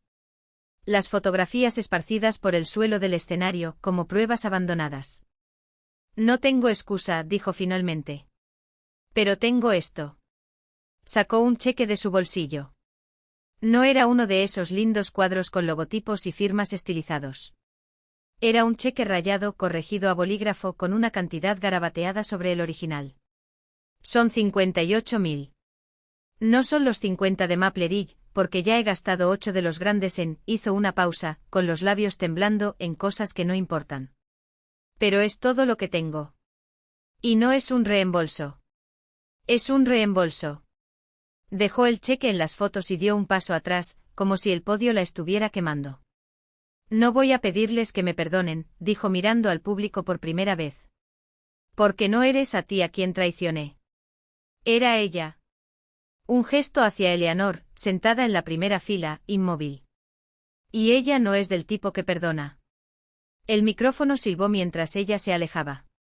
Nadie se movió para aceptar el cheque. Nadie se movió para tomar las fotos. Hasta que Eleanor se levantó. No tengo prisa. No enojado. Con la precisión de quien sabe exactamente el peso de cada gesto. Subió al escenario y su bastón golpeó el suelo como un metrónomo. Se detuvo junto a Sabrina, no para tocarla, no para consolarla, sino para mirar el cheque. Lo tomó entre los dedos, examinó la firma, el valor. 8.000 en cosas que no importan, repitió en voz baja, pero amplificada por el micrófono. Tienes razón. No importan. Ella rompió el cheque por la mitad. El sonido fue fuerte. Definitivo. Lo que importa, dijo tirando los pedazos al suelo, es que estás aquí. Finalmente miró a Sabrina. No con ternura. Con algo mucho más raro, el reconocimiento. Sentado. Mostrando tu cara. Eso es más de lo que hicieron. Un gesto vago hacia las sillas vacías. Tú viniste. Eso es lo mínimo. Pero es más que nada. Ella se volvió hacia mí. Ahora, dijo su voz cortante como una espada. Hablemos de lo que realmente importa. Un clic del mando a distancia. La pantalla detrás de nosotros se iluminó. Ya no era el tablero. No hubo más números. Era una lista de nombres. Nombres de personas. No de vendedores. No de LLC. Nombres de quienes habían sido negados. Y debajo de cada nombre, un valor. Ni lo que se había gastado en terciopelo, ni lo que se había desviado a la moral. ¿Qué haría falta para solucionarlo? La auditoría no termina aquí, dijo Eleanor. Termina cuando éste golpeó la lista con su bastón, se vuelve cero. Y no seré yo quien lo haga. Su mirada recorrió al público, deteniéndose en cada rostro. Lo harás. Porque esta fundación no es mía. Nunca lo fue. Se volvió hacia Sabrina, que estaba congelada y con los ojos muy abiertos. Y tú, dijo más tranquilo pero no menos firme. Tú ayudarás. No con cheques. Con trabajo. A partir de mañana. En la despensa. Para limpiar. Organizar. Para escuchar. Sabrina abrió la boca, pero no le salieron palabras. Leonor no esperó. Reunión cerrada, dijo y descendió del escenario con la misma inexorabilidad con la que había ascendido. El silencio que siguió ya no fue de sorpresa. Fue el comienzo. El aire como una frase. Nadie se movió. Ni siquiera los aliados de Sabrina, aquellos que minutos antes habían saludado con entusiasmo, parecían ahora petrificados, como si el mismo suelo bajo sus pies se hubiera vuelto inestable. La palabra ninguno resonó multiplicada por el silencio, hasta convertirse en algo tangible, una prueba, un veredicto, una mancha que nunca saldría de esa habitación. Sabrina no se agachó para recoger sus gafas. Se quedaron allí en el suelo con las lentes oscuras levantadas, reflejando la fría luz del techo como dos ojos vacíos. Todo su cuerpo tembló no por ira, sino por algo más profundo, el desmoronamiento de una fachada que había tardado años en construir. Cada respiro fue un esfuerzo, cada parpadeo una confesión. Entonces Eleanor se puso de pie. No fue un movimiento brusco. Fue lento, deliberado, como si cada centímetro que la alejaba de la silla cargara el peso de 3 décadas de jueves pasados entre cajas de frijoles y latas de atún, entre manos callosas repartiendo pan y manos temblorosas recibiéndolo. No miró a Sabrina cuando pasó junto a ella. No era necesario. Su presencia fue respuesta suficiente. Volvió a subir al escenario, no para hablar, sino para ocupar el espacio que, de hecho, siempre le perteneció. Cogió el micrófono que había dejado en el atril y por un momento sus dedos, marcados con venas gruesas y articulaciones hinchadas, se cernieron sobre el botón de encendido. Todos contuvieron la respiración. Cuando habló no fue para el público. Fue a las paredes, al techo, a las vigas de madera que habían escuchado demasiadas promesas vacías en esa habitación. El hambre no es marca, Sabrina. Su voz no era fuerte. Ella ni siquiera estaba enojada. Era el tono de alguien que explica algo obvio a un niño testarudo, pero que por primera vez, se da cuenta de que el niño no es estúpido, sino simplemente egoísta. El hambre es una herida abierta. Y las heridas no se pueden curar con me gusta ni con vestidos de diseñador. Hizo una pausa, y el silencio se estiró como una goma elástica a punto de romperse. ¿Quieres saber dónde está el dinero? Está en los ojos de Omar Hassan cuando mira el depósito vacío de su coche y no puede llevar a su hija al médico. Está en manos de la señora Rivera, quien cuenta monedas frente al cajero del mercado porque el bono que debía llegar no llegó. Es la vergüenza de un hombre que pide comida por primera vez a los 60 años, porque la fábrica cerró y ya nadie se preocupa por su currículum. Luego se volvió hacia la pantalla donde aún brillaba el implacable gráfico. Con un gesto señaló la línea roja, ascendente, triunfante. «Esto de aquí». Su voz adquirió un tono agudo. Ese es el coste de una ilusión. La ilusión de que la caridad es glamour. Que solidaridad se mide en hashtags. Esa pobreza es un hermoso telón de fondo para las fotos de gala. Sabrina dio un paso atrás, como si las palabras fueran golpes físicos. Su otrora impecable lápiz labial estaba corrido en las comisuras de su boca, como si se hubiera mordido el labio hasta hacerlo sangrar. No hubo más actuación. No hubo más guión. Solo quedó la desesperación desnuda de quien se da cuenta, demasiado tarde, de que el escenario se ha derrumbado. Eleanor no la miró. No era necesario. Ella ya había ganado. Mañana, dijo volviéndose hacia toda la habitación, pero cada sílaba era una flecha apuntada a la nuca de su nieta. A las 8 de la mañana. Despensa. Ropa que pueda ensuciarse. Y un bolígrafo porque vas a anotar cada nombre, cada historia, cada necesidad que ignoraste al elegir el siguiente outfit para el próximo evento de networking. No como castigo. Ella sonrió, y fue la sonrisa más terrible que jamás haya visto. Como educación. El micrófono hizo clic cuando lo soltó. El sonido resonó como un disparo. Nadie aplaudió. Nadie lo necesitaba. El veredicto ya estaba escrito en los rostros de quienes, por primera vez, miraron a Sabrina y no vieron una estrella, solo vieron a una mujer que había confundido el resplandor del foco con la luz del sol. Y el sol, como todo el mundo sabe, quema. El aire parecía pesado como plomo fundido. Una frase final. No fue un error tipográfico, no fue una falla del sistema, fue una elección. Mi voz atravesó el silencio, aguda como la espada que yo mismo había blandido para exponer. Los ojos de la sala se volvieron hacia la pantalla, hipnotizados por la evidencia que no mentía. Fue una decisión deliberada. Un intercambio calculado, la marca por encima de la necesidad. Hice clic en el control. La última diapositiva.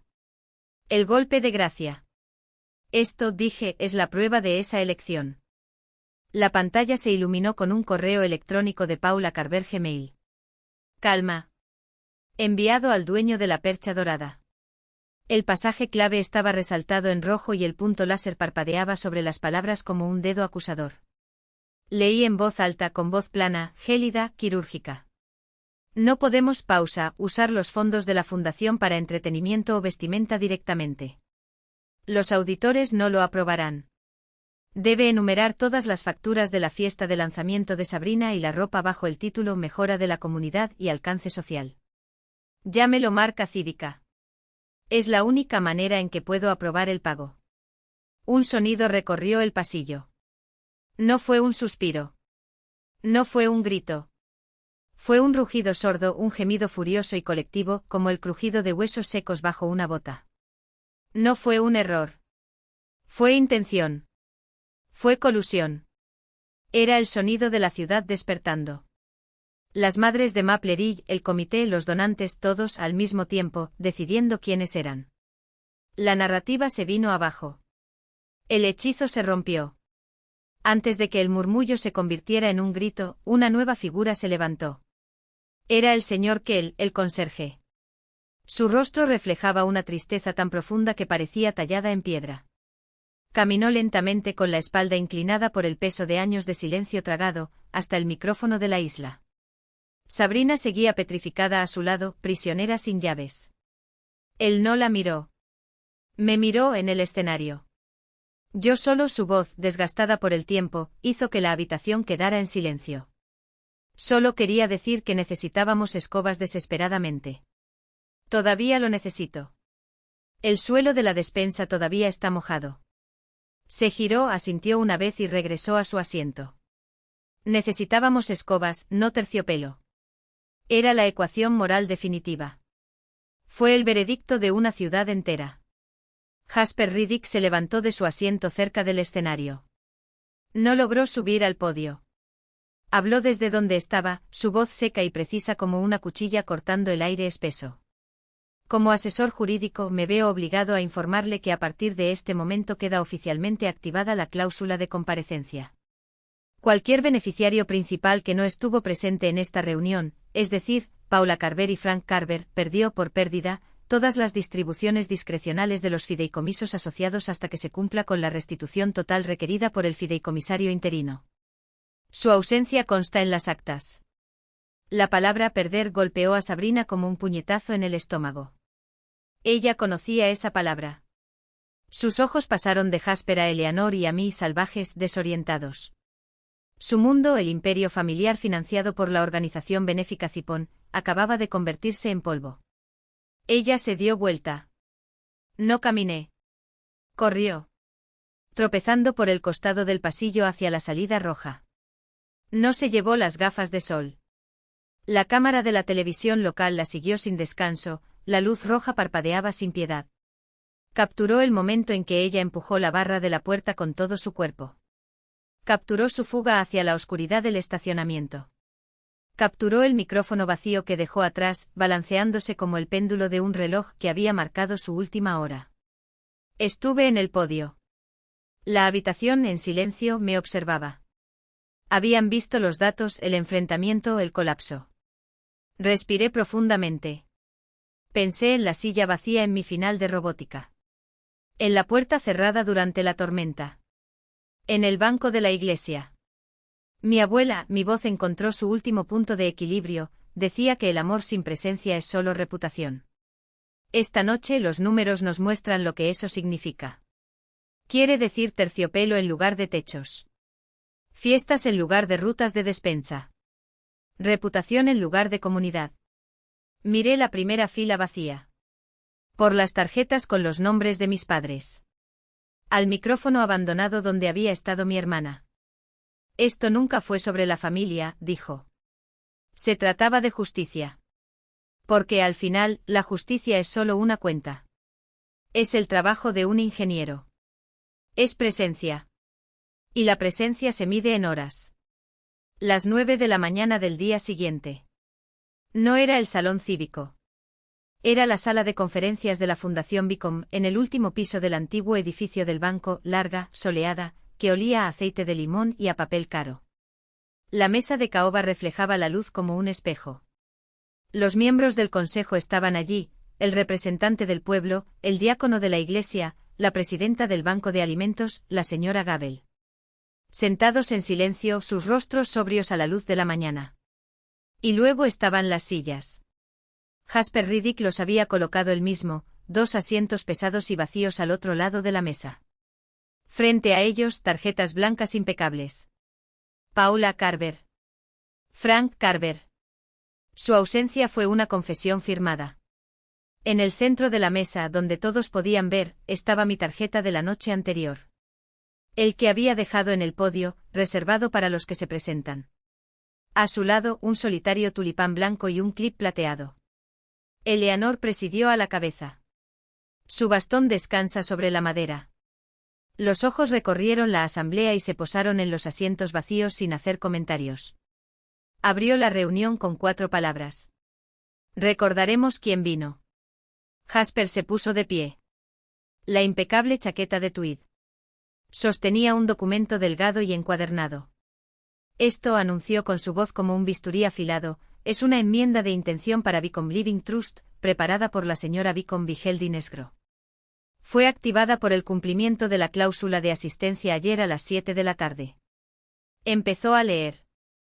Cada palabra era un corte limpio, una pieza desmantelada de un imperio. Con efecto inmediato, la gestión principal de la Fundación Beacon y todos sus activos pasa de Eleanor Beacon a Madeline Ross. Escuché a la señora Gable tomar aire bruscamente. Además, Jasper pasó página. Todas las distribuciones discrecionales futuras al Carver Family Trust y sus beneficiarios designados se convierten, de ahora en adelante. Ya no hay subsidios automáticos. Estas son becas basadas en servicios. Hizo una pausa. Se ajustó las gafas. Estas becas solo se pueden canjear mediante horas de voluntariado comprobadas en organizaciones benéficas aprobadas por la Fundación, la despensa, la clínica, el refugio. Hoy entra en vigor un plan de restitución, continuó. Todos los fondos vinculados a la red de proveedores, incluidos Maple Ridge Event Services, LLC y The Gilded Hanger, deben devolverse a la Fundación dentro de los 60 días. De lo contrario, el saldo pendiente se convertirá en una donación restringida, controlada exclusivamente por la señora Ross y destinada a combustible para la despensa y el transporte de la clínica. No se trataba solo de arreglar la fuga.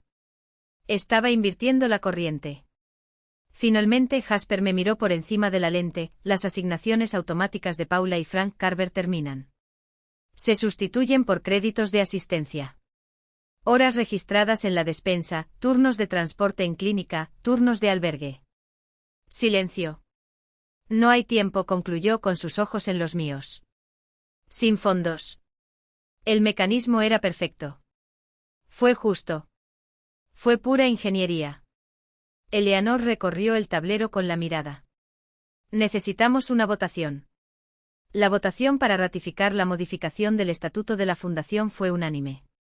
La representante del ayuntamiento, la misma mujer que me había mirado con recelo la noche anterior, ahora me miraba con una claridad decidida, casi desafiante. Votaré que sí. El diácono, que el superior de la iglesia, asintió, tamborileando con los dedos sobre la mesa de caoba. Necesitamos multitudes, dijo secamente. Votaré que sí. La señora Gable, de la dirección de la despensa, levantó la vista. Había algo brillando en ellos, no lágrimas, sino una especie de fuego reprimido. Dios nos ayude, murmuró. Sí. La moción fue aprobada. Leonor no perdió el tiempo. Sacó de su bolso una pluma estilográfica negra y pesada, de esas que dejan marcas permanentes. Lo descubrió con un gesto preciso. El roce del bolígrafo sobre el papel grueso era el único sonido en la habitación iluminada por el sol. Firmó su nombre. Tapó el bolígrafo. Empujó el documento hacia mí por encima de la pulida mesa. Él no sonrió.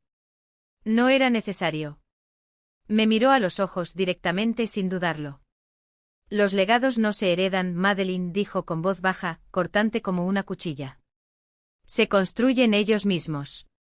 Y luego, con un movimiento casi imperceptible de su barbilla, añadió. Acabas de montar uno nuevo. Jasper deslizó un pequeño sobrecerrado sobre la mesa. El mismo papel color crema que la nota dejada en el banco de la iglesia. En la esquina superior, una etiqueta discreta, maldición de la nota N grados 2, Eleanor Sharp. Miré a Leonor. Ella confirmó con un solo movimiento de cabeza. Rompí el sello. No fue una nota. Era una carta formal. Impreso en papel con membrete de Bricklin Eal Systems, una propuesta de asociación. Me habían observado durante meses en silencio, siguiendo mi trabajo académico, mis modelos predictivos, mi obsesión por la transparencia sistémica. Ahora ofrecían algo imposible de rechazar: financiación total para la clínica rural Maple Ridge. 2 años. Una inyección de recursos capaz de transformarlo todo. Pero había una condición. Una prueba final. La financiación dependía de mí. De mí en Ross. Aceptar personalmente un contrato de 12 meses para liderar el piloto de transparencia. Construir con mis propias manos su panel de control de la cadena de suministro. Allí estaba mi salida. O mejor dicho, nunca hubo una salida. Fue una entrevista encubierta. No me ofrecieron una escalera para subir al muro. Me ofrecieron las herramientas para reconstruirlo desde cero. Levanté la vista del periódico. Leonor me miró. Lo sabías. Todo el consejo me miró. Pensé en la cama llena de bultos del motel, las goteras en el techo, las latas de gasolina vacías. No había necesidad de huir. Necesitaba construir. Doblé la carta. Lo coloqué sobre la mesa. Allí estaré, dijo. La reunión terminó. Las sillas vacías etiquetadas con los nombres de Paula y Frank Carver permanecieron intactas. Las firmas de la enmienda ya estaban secas. En una esquina del techo, la luz roja de la cámara de seguridad, la que grabó todo para el acta oficial, parpadeó y se apagó. Eleanor se inclinó sobre la mesa. Los demás miembros se pusieron de pie, recogieron papeles y murmuraron en tono respetuoso, casi reverente. Su voz era un susurro, solo para mí. «Dormiste en un pu», dijo, la palabra sonó como un cuchillo clavado en madera. «Un colchón para los pobres. Pagado con robo». Cerré mis dedos alrededor del objeto en mi bolsillo. La pesada llave de latón del gabinete 12C. El mismo que había abierto la bóveda de los discos, el mismo que había descubierto la podredumbre. Lo deslicé de nuevo sobre la caoba. Ya no era necesario. Ahora tenía las llaves de la máquina real. La historia no termina en esa habitación. Corta hasta el punto de inflexión exacto. Me levanté de la mesa de la sala de reuniones. Salí de la soleada conferencia y entré al salón principal del centro cívico. El olor a aceite de limón desapareció, reemplazado por el aroma del café recién hecho y las galletas de avena de la señora Gabel. Los voluntarios ya estaban allí. Decenas de ellos. Allí estaba Omar con sus conductores. El señor Kell sostenía un portapapeles. Estaban agrupados alrededor de una larga mesa plegable, la misma que antes contenía las galletas. Ahora firmaron. Turnos de despensa. Transporte a la clínica. La comisión de reparación de techos. En el monitor montado en la pared, mi tablero brillaba. Era la nueva versión. Vivir. Público. El módulo de moral comunitaria había desaparecido. En su lugar, el icono de combustible en la despensa ya era de color rojo brillante. Lleno. Vi a la señora Gabel caminar hacia el púlpito donde yo había estado. Tomó mi tarjeta de lugar doblada. El que tiene la tulipa blanca y el clip plateado. Reservado para aquellos que se presenten. Lo llevó a la mesa de registro de voluntarios. Lo sacó del púlpito. Lo colocó sobre la mesa larga, una mesa ya abarrotada, con muchas sillas.